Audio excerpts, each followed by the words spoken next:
Bonjour tout le monde, bienvenue dans une nouvelle vidéo. On se retrouve aujourd'hui pour le bilan du mois d'octobre.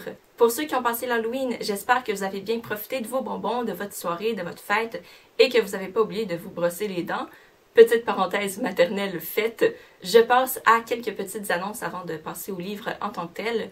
Donc, j'aurais aimé vous faire cette annonce-là dans une autre vidéo, idéalement avant la sortie du bilan, mais comme ça ne me tentait pas de vous faire de vidéo poubelle où je vous dis quelques petites informations, je le fais dans cette vidéo aussi parce que c'est ça, vidéo poubelle, on n'aime pas ça, ça va aux poubelles. Quel humour! Tout récemment, j'ai pris une décision par rapport à l'avenir de certaines vidéos de la chaîne. C'est un changement qui s'effectue très couramment ces temps-ci. Voyant ces changements-là, j'ai pu voir quels résultats ça donnait et j'ai beaucoup aimé. Je trouvais que ça s'adaptait bien à mon genre d'habitude de lecture.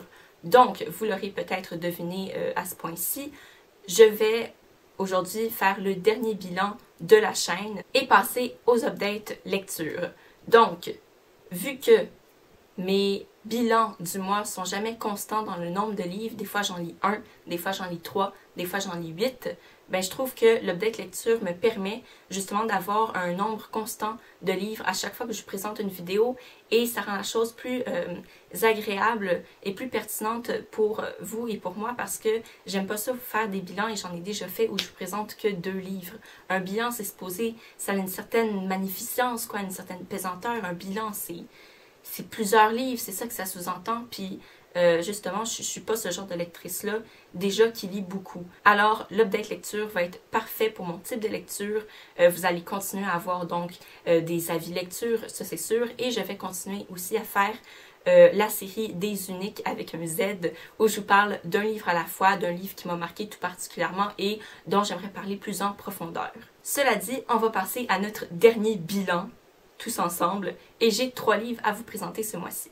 Le premier, c'est l'unique, le très connu, le gargantuesque, le magnificent, le très apprécié, Outlander de Diana Gabaldon, que j'ai terminé en anglais, en langue originale. J'ai très peur de vous parler de ce livre-là, ça fait à peu près 3 fois que je me pratique à vous en parler parce que je me perds, je divague, et aussi c'est que j'ai un avis déçu qui n'est pas particulièrement populaire, puis je veux pas que vous me trucidiez, voyez-vous.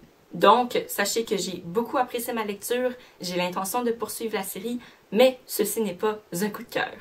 Ils vont me tuer, positivement. Donc, avant de procéder à votre meurtre collectif, laissez-moi m'expliquer.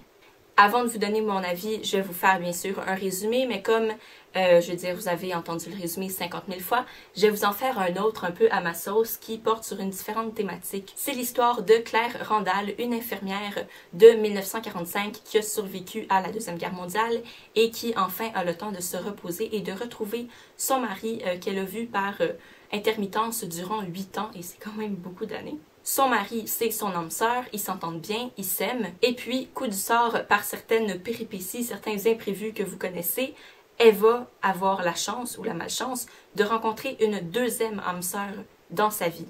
Et donc, Claire va devoir choisir. Donc, ça va être une histoire, pour le premier tome, de tiraillement entre 2 êtres qu'elle aime, de questionnement où elle se demande est-ce que c'est possible d'aimer 2 hommes à la fois, et aussi, disons, une réflexion très active de comment me sortir dans le pétrin où je suis mis, parce que Claire, pour rencontrer sa deuxième âme sœur, va voyager dans le temps sans que ce soit prémédité, en 1743 en Écosse, et va rencontrer le monsieur Jamie que tout le monde capote dessus, vraiment fort. Cela dit, on va commencer par ce que j'ai aimé du livre, hein?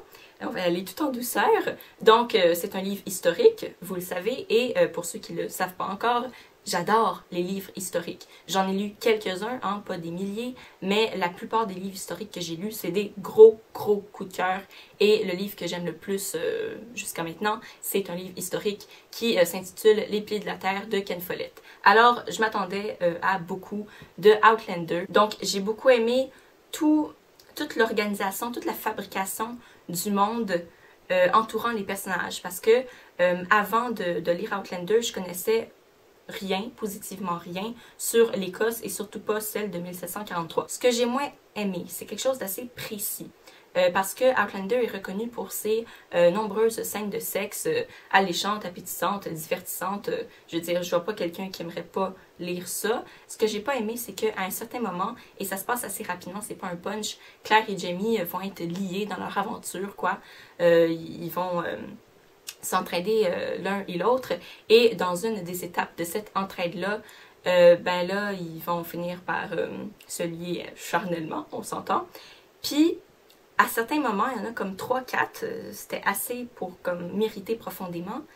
J'ai l'impression qu'il y a des scènes qui se déroulent uniquement pour lier à la scène d'amour.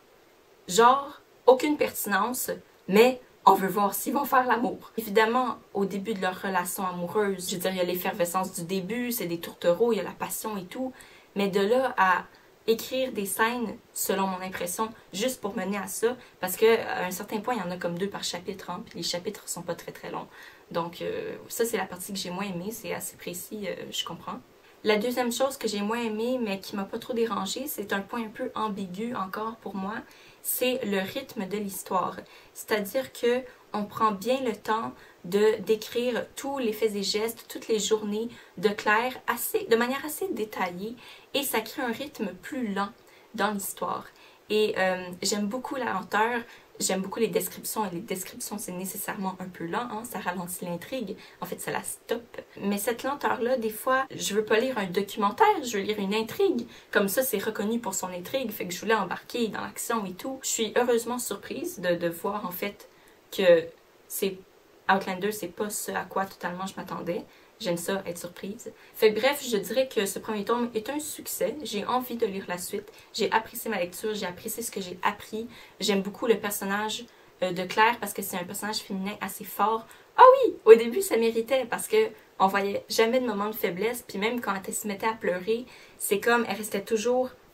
Elle était maître d'elle-même quand elle pleurait aussi. Genre, on dirait un soldat tellement elle est forte puis pragmatique et tout, dans tout ce qu'elle fait. Donc ça méritait. Puis plus on avançait dans le livre, ben là, rendu aux 3/4 du roman, je l'ai sentie plus humaine, devenir vraiment plus émotive. Et moi, étant quelqu'un d'émotif, je me suis sentie plus proche d'elle. Donc à partir du 3/4 du livre, là, je me suis mise à l'apprécier vraiment plus. Voilà pour cet avis sur Outlander. Il était un peu beaucoup tout croche, mais je trouve ça difficile d'en parler.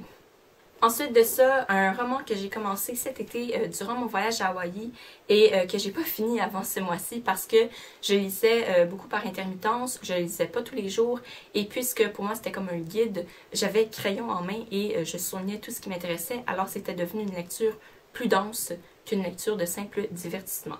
Alors il s'agit du journal d'un écrivain en pyjama de Dany Laferrière, élu à l'Académie française depuis quelques années, publié chez Mémoire d'Encrier, collection chronique. Alors, sachez que j'aime beaucoup la couverture, j'aime beaucoup le jaune. Donc ici, Dany Laferrière nous propose, dans un certain sens, de repousser et d'explorer les limites du roman en écrivant quelque chose qui ressemble vraiment beaucoup à un essai. J'essaie de comprendre, durant ma lecture, qu'est-ce qui faisait de ce texte-là un roman et non pas un essai, c'est quoi les petites différences qu'il y avait, et je ne saurais pas encore maintenant vous les expliquer clairement, mais je sens que si je mettais ça dans la catégorie essai, ce ne serait pas un essai pur. Il y a quelque chose qui cloche, qui fait que on ne pourrait pas mettre ça juste dans la catégorie essai. Donc, il y a quelque chose qui fait partie du roman là-dedans, mais j'arrive pas à le cerner. Alors ici, Dany Laferrière va discuter de la lecture, de l'importance de l'écriture et de la lecture dans sa vie.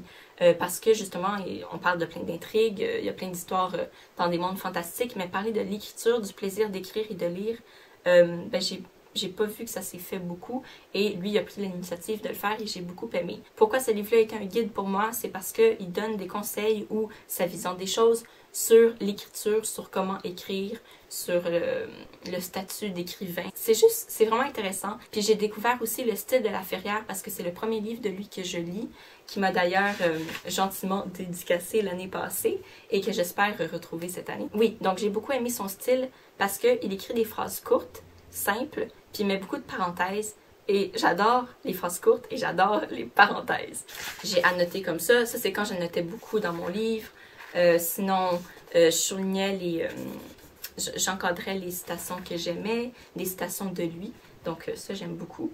Et voilà, donc j'ai souligné vraiment tout ce qui m'intéressait, tout ce dont j'aimerais me servir plus tard, tout ce qui m'a inspiré, des mots, des manières d'écrire, des idées. Tout ça, j'ai beaucoup apprécié le faire aussi, mais donc ça a rallongé ma lecture, surtout aussi avec le fait que j'étais pas constante dans ma lecture. Mais je me sens pas mal, j'aime comment j'ai lu le livre parce que j'ai pris le temps de lire, puis à chaque fois que je me sentais un peu fatiguée, je le refermais. Donc à chaque fois que je lisais, c'était une lecture concentrée, donc je trouve que j'ai pu plus apprécier ma lecture. Donc voilà, je pense que c'est un coup de cœur, mais un différent genre de coup de cœur versus coup de cœur envers Harry Potter, par exemple. C'est dans la catégorie des coups de cœur à la Nancy Houston, si je pourrais dire. Le dernier roman que j'ai lu ce mois-ci poursuit ma mission de lire des livres courts et donc que je peux amener assez aisément dans le métro avec moi et qui me permet de lire plus parce que ça augmente le nombre de livres à la fin du mois pour les bilans notamment, mais j'aurais plus besoin de m'inquiéter de ça vu que je fais plus de bilan. Donc il s'agit de La Dame à la camionnette de Alan Bennett. Encore une belle couverture jaune et voilà, c'est petit comme ça et ça fait 105 pages. 107 pages, voilà. La Dame à la camionnette, c'est le deuxième roman que je lis de cet auteur que j'aime beaucoup. C'est un auteur anglais qui enseigne genre la littérature médiévale ou quelque chose à rapport avec ça. Puis moi, aimant beaucoup le monde médiéval, la littérature médiévale, ben j'ai comme créé un lien à sens unique parce que lui, il ne sait pas, avec cet auteur. Et voilà, donc le premier roman que j'ai lu de lui, c'est le très connu et assez récent La Reine des lectrices, sur l'hypothèse qui va comme suit. Si la reine d'Angleterre, Élisabeth II, se mettait à lire, ce serait quoi les conséquences politiques sur le pays, sur elle, l'évolution que ça lui donnerait, bref, qu'est-ce que ça changerait. Puis c'était vraiment, vraiment intéressant. Il faut savoir que Bennett a une écriture aussi assez humoristique, sarcastique ou ironique. C'est juste, j'adore son style, j'adore les sujets qu'il exploite. Et ici, j'ai pas été déçue. Dans la thématique du mois où je suis irritée, j'ai été aussi irritée dans ce livre-là, mais positivement. Le livre voulait me faire ressentir ça ou m'a fait ressentir ça et c'est pas parce qu'il était mal écrit, c'est parce que ce que ça véhiculait, ce qui s'y passait me choquait profondément. Je pense que tout le monde un peu peut se rattacher à ce qu'on peut ressentir dans ce livre-là. Ici, Bennett se crée un alter ego, un personnage qui porte son nom et qui va venir à rencontrer une sans-abri qui habite en roulotte, en fait dans des gros camions, et qui, par certaines péripéties, va en venir à accueillir la dame et sa camionnette dans son entrée de garage parce qu'elle avait plus de place pour se stationner. En fait, elle avait plus le droit de se stationner dans la rue. Voilà, donc il lui rend service, mais il est souvent lui-même très irrité de cette madame parce qu'elle n'a pas un caractère facile. Cette sans-abri-là, elle a 60 ans, elle a divers points de vue très intéressants, c'est une dame très colorée, qui sent très fort, hein, parce que l'hygiène, tu sais. Par l'entremise du personnage de cette dame-là qui s'appelle Miss Shepherd, on va discuter de plusieurs événements politiques ou sociaux qui se passent en Angleterre dans le monde contemporain d'aujourd'hui. Donc, il y a certaines références, certains trucs qui se passaient que je comprenais pas, mais ça m'a pas empêché d'apprécier l'histoire énormément. J'ai apprécié voir l'évolution de Miss Shepherd toute seule en elle-même, de la découvrir en fait, puis on se rend compte à la fin qu'on la connaissait pas vraiment, puis qu'on connaît jamais vraiment les gens, puis que l'apparence, parce que ça traite de la thématique de l'apparence, ben faut pas s'y fier, puis c'est quoi les enjeux de l'apparence? Bref, j'ai beaucoup apprécié ma lecture, c'est un coup de cœur à la Nancy Houston, puisque c'est la référence du mois, le genre de livre qui est vraiment important, ancré dans la réalité contemporaine, et qui fait réagir énormément, et dont le style est plaisant à lire, est intéressant, parce que là aussi on va avoir des phrases courtes, simples, mais pas pour le moins intelligente, quoi. Alors voilà, c'était tout pour le bilan du mois d'octobre. J'espère que vous avez découvert des belles lectures si vous ne les connaissez pas. Et puis d'ici la prochaine vidéo, je vous souhaite de passer une super belle journée et de très belles lectures. Avant de quitter, j'ai presque oublié, restez connectés comme on dit, parce qu'il y a un gros événement qui s'en vient sur la chaîne très bientôt pour vous donner un indice durant le mois de novembre. Donc c'est vraiment très bientôt. Alors restez là parce que je vais tout vous montrer qu'est-ce qui va se passer. Bye! Et sinon, j'espère que vous avez bien apprécié les amis.